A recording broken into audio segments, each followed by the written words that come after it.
I wasn't ready. It's cool. We'll run with it. What's going on, folks? It's your boy Tex and your boy JC from Jersey. What's up, people? We're back to go ahead and just ponder over some of the things that we hear in the entertainment news. We both want to go ahead and continue working in our respective careers and what we're trying to do to go ahead and make it. And some of the things we hear, some of the things, of course, we know are true. Some of the things, end up being false. But we always like to just weigh in from time to time, just to, tell you how we feel about it. And maybe you agree too. Maybe you'll send us some feedback and maybe we can talk about some of the things, that you've heard and want to know about. So, tonight we got a few topics and, we're going to go off on random stuff too. But the first thing, JC, want to talk about. Well, I want to talk about the hack of Sony Studios. And everybody knows the story, but there's been other stories involved with that. Like certain emails have been leaked. Now, for instance, one about Angelina Jolie. A high-ranking Hollywood producer released an email saying that during her negotiation with Angelina comes off as a spoiled child. Okay. Angelina's people heard it, she heard it, and there was a confrontation a couple days ago, and Angelina just kind of gave her one of these. Okay, all right. So what do you think? Well, I mean, for people that, have watched or have not watched, we briefly talked about the Sony hack before, brief instance. But to go ahead and, touch base on that again, I think it's, number one, it's amazing, that people would even give so much weight to an email. I mean, people are allowed to have their own opinions about people, and they should be allowed to express them without it being, such a big deal just because someone is a celebrity. I mean, if my boss were to send an email, to someone else, in their company and basically say, that she thought I was a knucklehead, or something, anything else that could be, deemed negative, and it got back to me, I don't think it would be the fact, where I'm going to be able to, or even would think to try to make it such a big deal. It seems to be, excessive, use of, that power of celebrity. I think it's just a way to kind of show people that, hey, she's famous and she's all that, but she has some kinks in her armor. I mean, but don't we all, though? We all do, but the thing is, most of us don't have PR people that spin everything we say. Okay. I mean, and I can definitely understand that. I mean, I can also understand that as an executive, and not even that, working for someone, when you have a job, you have to always be cognizant of what you're saying and who you're saying it to. Valid point. So, I can't really, say anybody's right or wrong here because, I mean, in my opinion, it's moot. I mean, if somebody says something about you, if it's true, wear that shoe and let it fly. If it doesn't, don't even worry about it. So, I mean... Makes a lot of sense. The next thing we got to talk about is very similar. This happened again with Kevin Hart. Another executive in an email said Kevin Hart, during his promotion for this new film, where he co-starred with Chris Rock. Okay. Apparently, he was asked to tweet to promote this film, and the executive said he wasn't tweeting enough. He wasn't endorsing this movie enough. They paid him the money, but come promotion time, he's not delivering. Okay. Well, I mean, that sounds pretty point blank to me. Could only ask, if anything, if I were in that position, what is deemed enough. But tweeting is free. I mean, it doesn't cost you anything. It might take you a couple seconds out of your day, but it's free. You don't have to pay to tweet. I mean, that's true. You but do I it mean, yourself. I mean, like I said again, my initial question would be, what is enough? If you're asking me to send out, 100 tweets, okay, seems a little excessive for one movie. Maybe well, it's just me. I wouldn't think so. I mean, I would think if you asked me to send out 1,000 texts in regards for a movie, yes, I think that would be excessive. But if you ask me to send out 100, I don't think that's excessive. I would say that, trying to put a measure on it, if 1,000 is excessive, then, and 100 is, less than excessive, I would say that maybe 200 texts, 300 maybe. I wouldn't think in a movie star-studded like this you would need that much promotion anyway. You got Chris Rock, you got Kevin Hart, you got Tracy Morgan, you have Cedric the Entertainer. I mean, look at that. Look at that cast. I mean... That's incredible comic talent. But right now, Kevin Hart is the one that's on fire. I mean, this is Chris Rock's vehicle to go ahead and, research his career, to put him into those, grown-up roles. and hopefully make that transition, not just from doing, funny, comedies, but actually going into more, acting roles, where you will see him in what, I'm sure it could be called more crossover roles. Well, Chris is getting there. I mean, he's turning 50 in a couple months. It's, if you can believe it, 50 years old. The guy's been around. I mean, he's been active in the comedy scene since about 87. So, I mean, you can't touch this guy. No, no. But like I said, I mean, just to go ahead and just turn it back to Kevin Hart for a moment. Sure. Like I said, if you pay me a certain amount of money, to do something, I'm going to get, The bang for your buck. Well, I'm going to find out what you want me to do. And essentially, like I said, it's not going to be a matter of you saying that I'm not doing enough, because I'm going to make sure I'm doing, at least more than what you're asking is the bare minimum. So again, if you pay me, just say $1 million, in order to promote this movie by sending out tweets, then, I'm gonna want to find out how many tweets you want me to send, and I'm gonna go ahead and send that amount. I'm gonna send more than that amount. But like I said, as far as him being lazy, not promoting the movie enough, and so on and so forth, I really can't say that. I mean, now I just recently saw a video, a trailer for one of his new movies. Where he's playing the part of a guy that hooks people up. He's like the best man. It's a Will Ferrell picture. Him and Will Ferrell. Okay, so Yeah. but essentially looking at it, it seems to be just like a rehash, Hitch. Where basically he's playing, side guy, what I'm saying, to the white guy, trying to hook him up, funny situations, buddy comedy, ha ha ha. And that's what it really seems like to me. And so it's like, I'm thinking he may have been, probably more focused on working on that movie than actually sending tweets. But again, if you're paid to send tweets, send those tweets. Like you said, how much is too much? If you hire me, should I be on my Twitter all day? Should I be on my Twitter through lunch and dinner? Should I be having sex with my wife and twittering? What? I mean, you got to think about... I'm just saying, I think you got to think about the time it takes to produce a movie and make it. I mean, just looking at the fact that, let's just say, from start to finish, they were able to go ahead and shoot the movie in, we'll just say, 6 months. Mm-hmm. That's pretty short. Okay. So if you got 6 months to shoot this movie before it comes out, or goes to editing or whatever, I figure that, again, 1,000 tweets, I would consider that excessive. But if you were to tell me that, you felt 300 tweets, was a good number to do, I figure, then, sending out 4 or 5 is good. Because think about it. If you broke it down to say over a 6-month period, you're going to send 400, tweets, that's less than 100 tweets a month. Breaking it down 30 days in a month, that's less than, that's about what, 3 tweets a day? It's not a lot. No, it's not. So, I mean, if I wake up and, hey, working on a new movie, about to head in, work it out, maybe snap a little selfie, tweet it. Maybe when I take break, hey, on break from the movie, blase blah, take a selfie, tweet it. Maybe when I'm about to leave for the end of the day, take a selfie, tweet it. Maybe in between, I might get one with a cast member or one with, a crew member or something like that. I mean, on location. I mean, I don't think it's bad. I mean, like I said, if I'm, getting paid to tweet about a project that I'm in. And paid well if you're him. I'm just saying, I don't think it's a problem to send, 4 or 5 tweets a day just out there to promote. I don't think so either. I think that's just a matter of the studios and nitpicking. That's what studios do, though. Studio executives are a little out there. I mean, I'm just saying, just even doing the math that I just, threw out there. Say 5 tweets a day times 7 days in a week is 35. Yep. Times 4 makes it 140. That's 140 texts. Yeah, which is 280. This is ridiculous. 560. So yeah, 560 texts over the course of 4 months, approximately. So again, if you ask me to send, again, 1,000 is excessive. Again, if I were to send 300, yeah, I'm thinking, you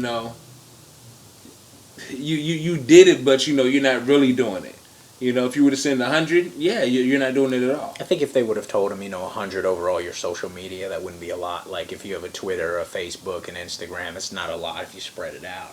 but on one specific place it is a lot. But who's looking at it? I mean, that's the thing. People are looking at it. If you're a celebrity, they're watching all your stuff. I mean, are they like coming in and checking? It's like, oh man, you didn't promote it at all today, or I mean, something like that. I think it's just one of those things. People in Hollywood are nitpickers. All right. Well, moving on. Yeah, nobody cares about that. There was a big story in New York. Now, this is a more serious topic. The story of the Michael Brown retaliation. Now, a gentleman said that he was so upset with the Michael Brown situation that he went out and he killed 2 police officers just a couple days ago, and he took his own life. That is probably one of the most over-the-top things I've heard in the last couple months, and I wanted to know, what do you, the viewers, think about it, and what do you think about it? I think it's sad in any loss of life. What I do find disturbing in this whole situation is that we are now in a country where when violence happens, not only are we so numb to it that we have begun to constantly try to justify why we've done something. And if he felt that he was so right in his actions, then I believe that after he killed him, that he should have went to court, and stood trial. Because if you felt that you were just in what you did, then you would have, faced, the jury and the judge, and if but since you're killing yourself, you're basically showing that you knew what you did was wrong, and basically all you did was make the problem worse for everyone else. Because now everything that the cops apparently were worried about before, say in the Ferguson case, not knowing what was going to happen, and that's why they acted in the way they did, and in all these other situations, now you have someone going out to do these things. And the thing is, there's a lot of people that want to do the same thing, but, we realize that we can't be part of the problem. No. We have to somehow become part of the solution. I think he probably knew deep down that if he did this, the consequences would get him, because I think that's why he killed himself. I mean, I'm pretty sure you killed 2 cops in New York City. I'm pretty sure he knew that he wasn't going to survive very long in custody. I'm pretty sure that, that was probably weighing very heavy on his mind. Especially if there were other cops around that time that probably would have arrested him or did pretty bad stuff to him. Yeah. I mean, if they stuck the broomstick up the butt of, an immigrant, then I'm pretty sure, they'd probably do much worse to a cop killer. But, in the end, here's the other side of it, in my opinion. Police officers knowingly engage and accept this role of community, advocate and protector. They, get paid greatly for it. They get a lot of benefits for it. They get to carry a gun because of it. And I think that, yes, some cops abuse their power. I think there are good cops, though. And I think it's messed up that the good cops have to suffer because of the bad ones. Just like now, we as citizens, are going to have to suffer because of the actions of this person that felt so selfish or, acted so selfishly. It's true. There's good cops. There's bad cops. I mean, I'm from a law enforcement family. I can tell you the first thing about corrupt, bad cops. And I can tell you there's some real salt-of-the-earth good people doing their job.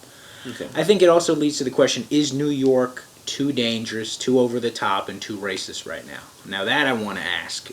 A lot of people saying with all the things that are going on, the gentleman that was choked by the police, the other instances of police brutality, is New York too dangerous?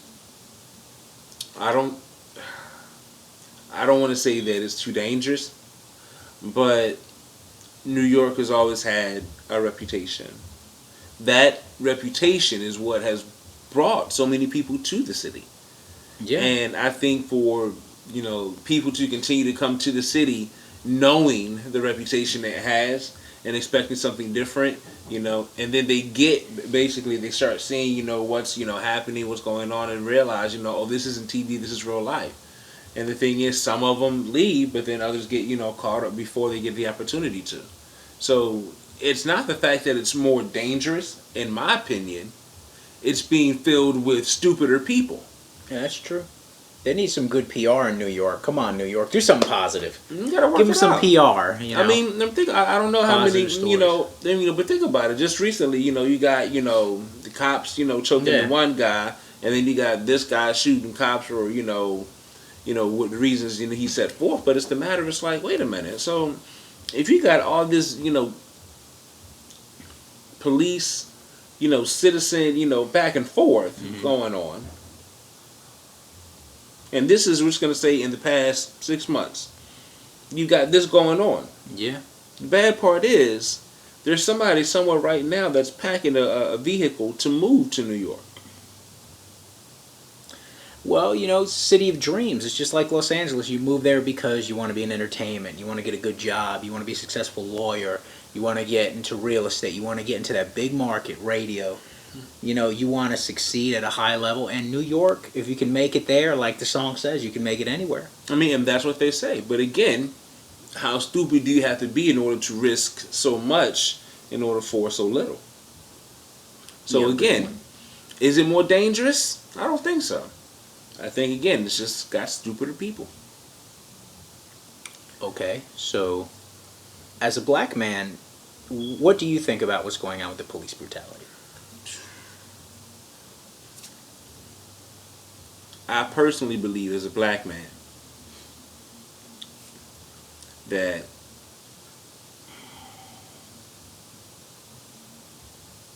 actually I can't really say too much as a black man. Actually, I have to say, as a man of color.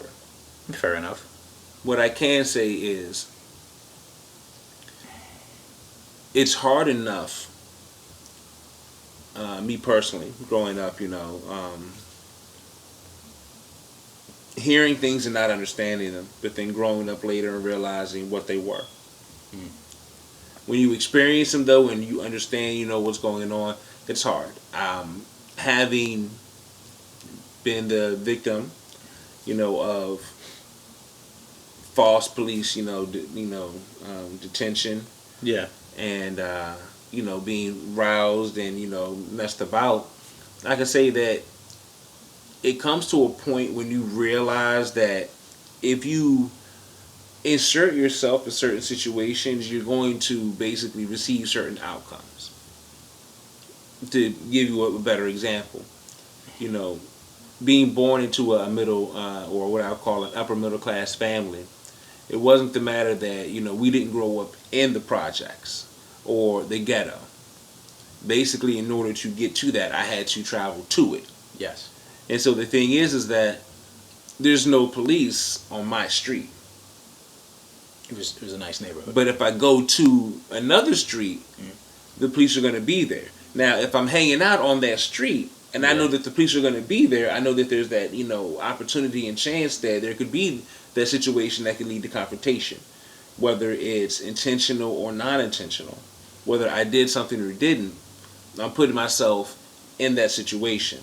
So, growing up in that time frame, I've learned, to avoid those situations. And I believe that a lot of these times that these situations occur, it's because people see an opportunity but ignore, they see the opportunity to exit the situation but they ignore it due to what's shown on TV and just shown in the media and described as you gotta have pride and stand up for yourself and your freedom and all this other stuff. Instead of doing what's right, these people are basically falling into I think it was best if you watch the Boondocks, you see where they say call it a nigga moment.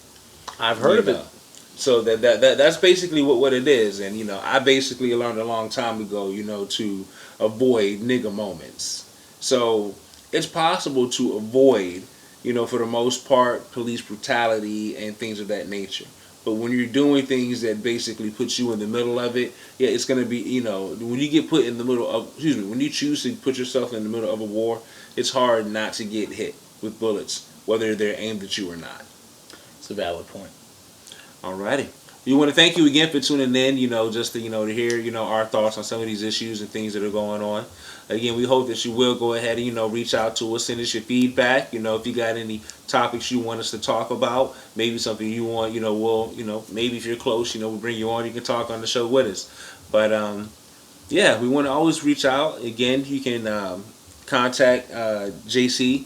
You can either contact myself. You can reach out to me at Hydra Innovation Systems at gmail.com. JC, if you want to give me your You can contact. reach me at Juanunda, JUANUNDA 12 at gmail.com. All right. We thank you again for tuning in. Until next time, take it easy.